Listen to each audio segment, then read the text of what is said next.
नमस्कार, मैं हूं संजय शर्मा। आप देख रहे हैं 4 PM यूपी। आज एक ऐसे मुद्दे पर बात करूंगा जो मेरे और आपके बच्चों के भविष्य के साथ जुड़ा है। क्या होगा अगर मेरा और आपका बच्चा कभी इस दुनिया में नहीं रहे? ये तंत्र किस तरह से आपके बच्चों की हत्या की साजिश कर रहा है, ये जानना, ये समझना, ये देखना जरूरी है। मेरी आपसे दरख्वास्त है, मेरा कोई वीडियो देखें या ना देखें, लेकिन इस वीडियो को जरूर देखिए और सोचिए कहीं हादसा आपके परिवार के किसी बच्चे के साथ होने का इंतजार तो नहीं कर रहा है। आज हम बात करेंगे उन बच्चों की जो रात रात भर जागते हैं, जो सुबह 4 बजे उठकर किताबें खोलते हैं, जो अपनी नींद, अपना बचपन, अपनी जवानी सब कुछ एक सपने की भेंट चढ़ा देते हैं। एक सपना के पढ़ लिख कर कुछ बनेंगे, डॉक्टर बनेंगे, इंजीनियर बनेंगे, अफसर बनेंगे। लेकिन इस देश में एक और व्यवस्था है जो उन बच्चों के सपनों को, उनकी मेहनत को, उनके भविष्य को बड़े करीने से, बड़े नियम कायदे से, बड़े सरकारी अंदाज में तबाह कर देती है। और फिर मन की बात होती है, विश्व गुरु आके मन की बात करते हैं। मन की बात में मंगल पर जाने की बात होती है, योग की बात होती है, खेलो इंडिया की बात होती है, स्टार्टअप की बात होती है, विश्व गुरु बनने की बात होती है। लेकिन उन लाखों करोड़ों बच्चों की बात नहीं होती जिनके पेपर लीक हो गए, जिनके नंबर गायब हो गए, जिनके प्रिंसिपल उनसे जबरदस्ती वीडियो बनवा रहे हैं। सब ठीक है, सब अच्छा है। सीबीएसई नीट का मुद्दा मन की बात से गायब है। क्यों गायब है? क्योंकि जब सच बोलने की बारी आती है तो विश्व गुरु का मन चुप हो जाता है। जब जवाबदेही की बारी आती है तो विश्व गुरु का माइक बंद हो जाता है। जब बच्चों की तकलीफ सामने आती है तो कैमरा कहीं और मुड़ जाता है। यह देश एक अजीब विरोधाभास में जी रहा है। एक तरफ हम कहते हैं हमारे बच्चे सबसे होनहार हैं, हमारे युवा दुनिया बदलेंगे, हम 2047 तक विकसित भारत बनेंगे। दूसरी तरफ हम उन्हीं बच्चों के साथ क्या कर रहे हैं? उनकी परीक्षाओं के पेपर बेच रहे हैं, उनकी मेहनत को नीलाम कर रहे हैं, उनके भविष्य को एक भ्रष्ट व्यवस्था की भेंट चढ़ा रहे हैं। NEET, national eligibility cum entrance test, ये परीक्षा थी, एक रूपता लाने की रीत थी। कहा गया था कि पूरे देश में एक ही परीक्षा होगी, अमीर, गरीब, शहर, गांव सब एक ही मंच पर, सब बराबर। ये एक बहुत अच्छा सपना था। हमारे विश्व गुरु सपना बेचते बहुत अच्छा है, लेकिन सपने और हकीकत में जो फर्क होता है वो इस देश में बहुत गहरा है। वो ये कि नीट बन गई, असमानता की सबसे बड़ी मशीन बन गई। एक तरफ वो बच्चे हैं जो दिल्ली, मुंबई, कोटा की बड़ी बड़ी कोचिंग में लाखों रुपए फूंक कर तैयारी करते हैं, जिनके पास अच्छे टीचर हैं, अच्छी किताबें हैं, मॉक टेस्ट है, ऑनलाइन क्लासेज हैं। दूसरी तरफ वो बच्चे हैं जो बिहार के किसी गांव में, यूपी के किसी कस्बे में, झारखंड के किसी आदिवासी इलाके में मोमबत्ती की रोशनी में पढ़ते हैं, जिनके गांव में इंटरनेट नहीं है, जिनके स्कूल में साइंस का टीचर नहीं है, जिनके घर में पढ़ने के लिए अलग कमरा नहीं है। कोटा में एक बच्चा एक साल में 30 से 50 लाख रुपए की कोचिंग लेता है, और बिहार के किसी गांव का बच्चा सोचता है शायद इस साल हो जाए। नहीं होता, क्योंकि व्यवस्था ने तय कर लिया है किसका होगा और किसका नहीं होगा। पैसा है तो मेरिट है, पैसा नहीं है तो मेरिट नहीं है। और फिर आई पेपर लीक की कहानियाँ। नीट का पेपर लीक हुआ, लाखों बच्चों ने परीक्षा दी, महीनों की मेहनत की, सालों की तैयारी करी, और फिर सामने आया कि कुछ बच्चों को पहले से पेपर मिल गया था। बिहार में, गुजरात में, राजस्थान में अलग अलग जगहों से खबरें आई। कुछ लोगों ने पैसे लेकर पेपर बेचे, 5 लाख, 10 लाख, 15 लाख। इतने में बिका कि एक बच्चे का भविष्य सिर्फ इतने रुपए में। एक पूरा नेटवर्क था, व्यवस्थित, संगठित, शातिर। सरकार ने कहा जांच होगी। एनटीए यानी नेशनल टेस्टिंग एजेंसी ने कहा हम देख रहे हैं। सीबीआई को सौंपा गया, सुप्रीम कोर्ट ने नोटिस लिया, और फिर जांच होती है, समिति बनती है, रिपोर्ट आती है, रिपोर्ट दब जाती है, फिर नई जांच होती है, नई समिति बनती है, कुछ छोटे मोटे लोग पकड़े जाते हैं, असली मास्टरमाइंड कहीं आराम से बैठे रहते हैं। बच्चे इंतजार करते रहते हैं, उनका 1 साल बर्बाद, 2 साल बर्बाद, कुछ बच्चों की पूरी जिंदगी बर्बाद। और फिर कोटा से खबर आती है एक और बच्चे ने आत्महत्या कर ली। कोटा राजस्थान का एक शहर जो कभी उद्योगों के लिए जाना जाता था, अब जाना जाता है कोचिंग के लिए और आत्महत्याओं के लिए। हर साल दर्जनों बच्चे कोटा में अपनी जान दे देते हैं। कुछ छत से कूद जाते हैं, कुछ पंखे से लटक जाते हैं, कुछ नींद की गोलियां खा लेते हैं। दर्द देखिए माँ बाप का। मेरी एक महिला कर्मी, मेरी सहकर्मी है, उसके भाई, इकलौता भाई था, उसने सुसाइड कर लिया। पूरा परिवार तबाह हो गया। ये बच्चे कौन हैं? ये वो बच्चे हैं जो अपने परिवार की उम्मीद लेकर कोटा आए थे।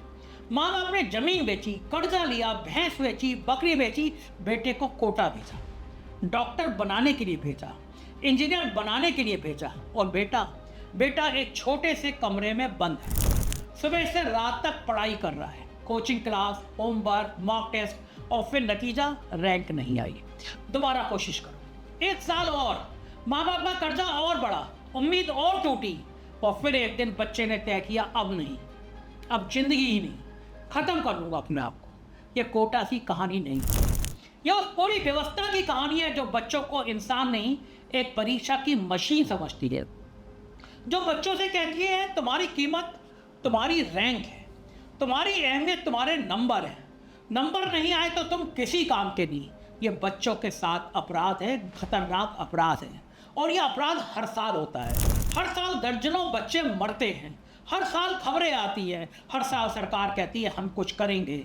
हॉस्टल में पंखे हटाए जाते हैं, काउंसलर रखे जाते हैं, हेल्पलाइन नंबर जारी किए जाते हैं, और अगले साल फिर आत्महत्याओं का दौर शुरू हो जाता है। क्योंकि समस्या पंखे में नहीं है, समस्या उस व्यवस्था में है जो बच्चों को तोड़ती है, जो पंखे से लटकने पर मजबूर करती है। अब बात करते हैं सीबीएसई की, central board of secondary education.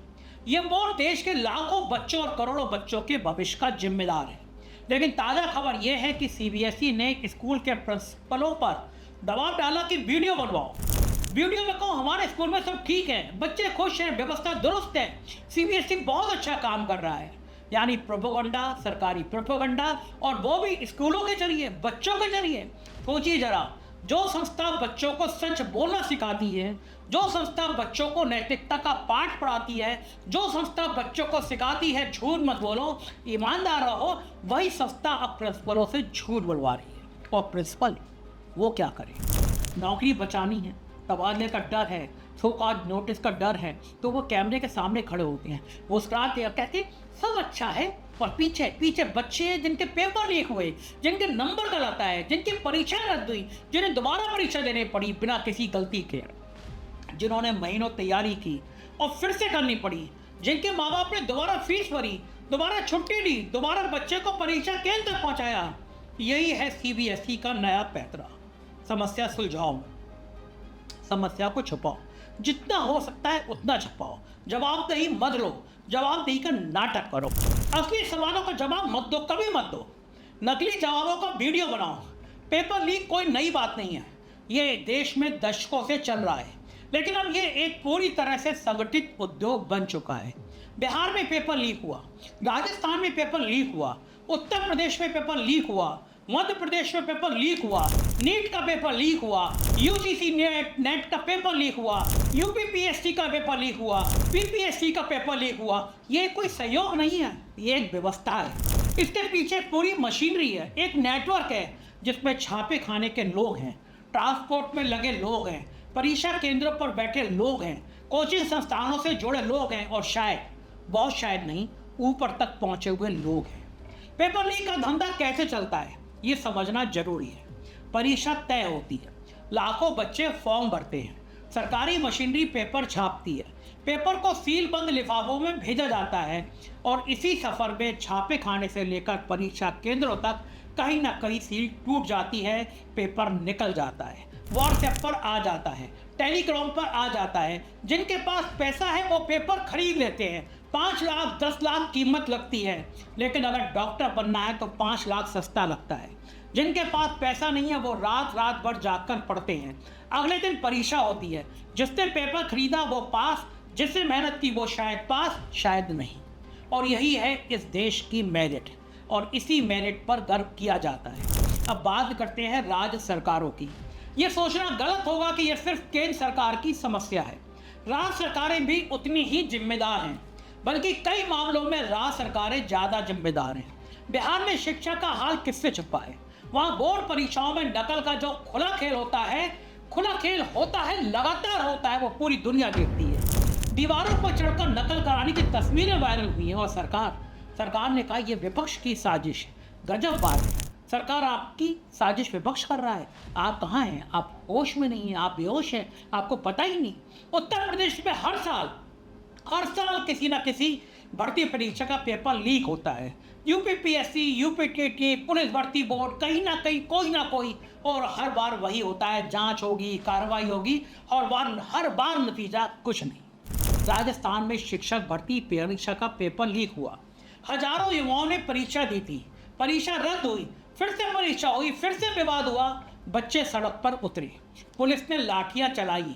ये एक राज्य की बात नहीं है, ये पूरे देश की बात है, ये एक पार्टी की बात नहीं है, ये उस पूरी राजनीतिक संस्कृति की बात है जहाँ शिक्षा एक मुद्दा नहीं है, शिक्षा एक वोट बैंक नहीं है, शिक्षा एक धंधा है। शिक्षा माफिया, ये शब्द अजीब लगता है लेकिन ये हकीकत है। इस देश में एक शिक्षा माफिया है जो कोचिंग उद्योग चलाता है, जो पेपर लीक का धंधा चलाता है, जो नकल का कारोबार चलाता है, जो फर्जी डिग्रियां बेचता है। कोचिंग उद्योग को देखिए, कोटा में हर साल 2-3 लाख बच्चे आते हैं, हर बच्चा औसतन 10 से 15 लाख रुपए खर्च करता है, यानी हर साल कोटा में हजारों करोड़ रुपए का कारोबार होता है। ये पैसा कहाँ जाता है? कोचिंग संस्थानों के मालिक के पास, जिनमें से कई अब राजनेता हैं या राजनेताओं के करीबी हैं। और यही कारण है कि इस व्यवस्था को बदलने की कोई कोशिश नहीं होती, क्योंकि इस व्यवस्था से जिनका फायदा है वो ही व्यवस्था चलाते हैं। अब बात करते हैं छात्र आंदोलनों की, क्योंकि बच्चे चुप नहीं है, बच्चे लड़ रहे हैं। नीट पेपर लीक के बाद छात्र सड़कों पर उतरे। दिल्ली में, पटना में, जयपुर में, कोलकाता में हजारों लाखों छात्रों ने प्रदर्शन किया।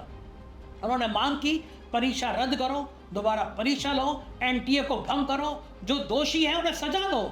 और सरकार का जवाब, पहले इनकार, फिर जांच का वादा, फिर एनटीए के अध्यक्ष को हटाया, फिर एक समिति बनाई, पूर्व आईएसओ चीफ की अध्यक्षता में रिपोर्ट आई, कुछ सिफारिशें हुई, कुछ बदलाव हुए, लेकिन क्या बच्चों को न्याय मिला? जिन बच्चों का एक साल बर्बाद हुआ उनका साल वापस नहीं आया। जिन्होंने पेपर खरीद कर मेडिकल कॉलेज में दाखिला लिया वो अभी भी वहां पढ़ रहे हैं। बिहार में बीपीएससी परीक्षा विवाद के बाद भी छात्र सड़क पर उतरे। पटना के गांधी मैदान में हजारों छात्र जमा हुए, पुलिस ने लाठियां चलाई, पानी की बौछारें मारी गईं और कुछ छात्रों को गिरफ्तार किया गया। ये वही छात्र थे जो परीक्षा में बैठने का हक मांग रहे थे, जो पारदर्शिता मांग रहे थे, जो ये मांग रहे थे कि उनकी मेहनत का सम्मान हो, और उन्हें मिली लाठी और सिर्फ लाठी। ये इस देश में छात्र आंदोलन का हश्र है। जब छात्र आवाज उठाते हैं तो उन्हें देशद्रोही कहा जाता है, पाकिस्तानी कहा जाता है, उन्हें विपक्ष का एजेंट कहा जाता है। कांग्रेस पार्टी के नौजवानों को यही कहा गया, उन्होंने शरारती तंत्र कहा गया, उनके ऊपर मुकदमे दर्ज किए जाते हैं। लेकिन जो लोग पेपर लीक करते हैं उन पर कितने मुकदमे दर्ज होते हैं? जो लोग बच्चों का भविष्य बेचते हैं उनमें से कितने जेल गए? जो लोग इस पूरे नेटवर्क को चलाते हैं उनमें से कितनों को सजा मिली? जवाब है बहुत कम, नाम मात्र लोगों को।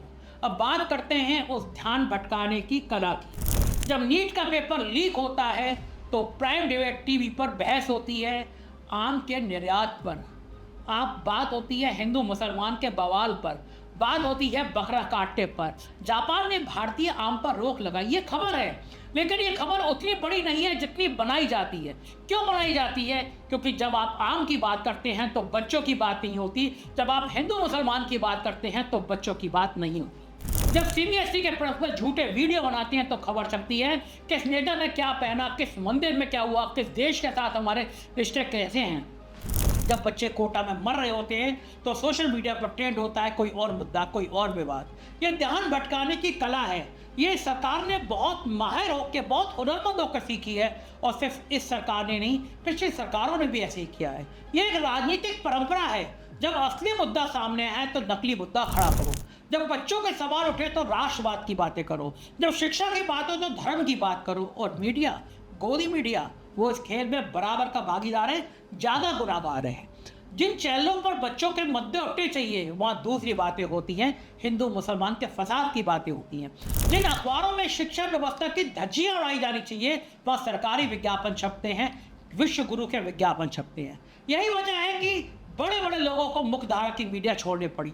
यही वजह है कि जो पत्रकार सच बोलते हैं, उन्हें धमकियां मिलती हैं, उन पर मुकदमे होते हैं, उनके यूट्यूब चैनलों पर दबाव डाला जाता है। जैसे 4PM पर डाला गया, तमाम एजेंसियों ने मेरी जांच करी, मेरा चैनल 2 बार बंद किया गया, एक बार हाई कोर्ट और एक बार सुप्रीम कोर्ट में जाके मुझे खुलवाना पड़ा।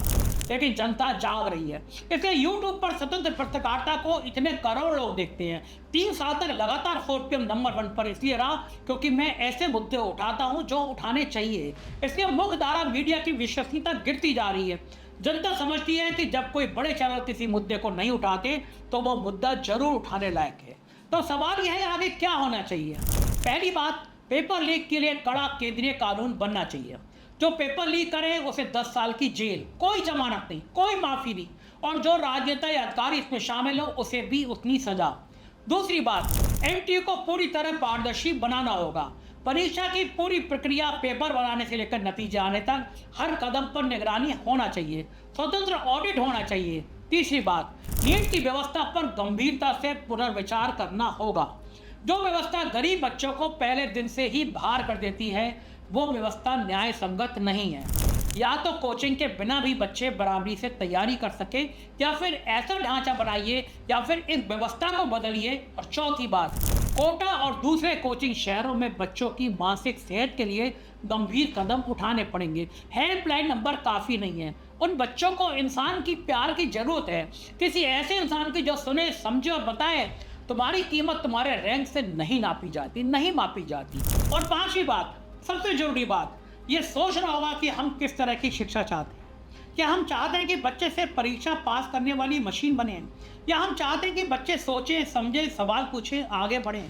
अगर हम सच में विकसित भारत बनना चाहते हैं, सच में अपने देश को आगे ले जाना चाहते हैं, तो पहले बच्चों को इंसान बनने दीजिए, पहले उनकी मेहनत का सम्मान कीजिए, पहले उनके सपनों को सुरक्षित कीजिए। कि देश अपने बच्चों के साथ जो कर रहा है वो माफ़ी करने लायक नहीं है, एकदम नहीं है, एकदम नहीं है। जो बच्चे रात रात भर जागते हैं, जो बच्चे सालों तक मेहनत करते हैं, जो बच्चे अपना सब कुछ दांव पर लगाते हैं, उन बच्चों के साथ ये धोखा बंद होना चाहिए। और जब तक ये धोखा बंद नहीं होता, हम बोलते रहेंगे, लिखते रहेंगे, सवाल पूछते रहेंगे, क्योंकि ये मेरे और आपके बच्चों का सवाल है। और बच्चों के सवाल पर कभी नहीं दबना चाहिए, ना लाठी से, ना कानून से, ना चुप्पी से। ये सवाल हम तब तक उठाते रहेंगे जब तक जवाब नहीं मिलता। आप बताइए कि मैं सही बोल रहा था या गलत। बहुत बहुत शुक्रिया, थैंक यू।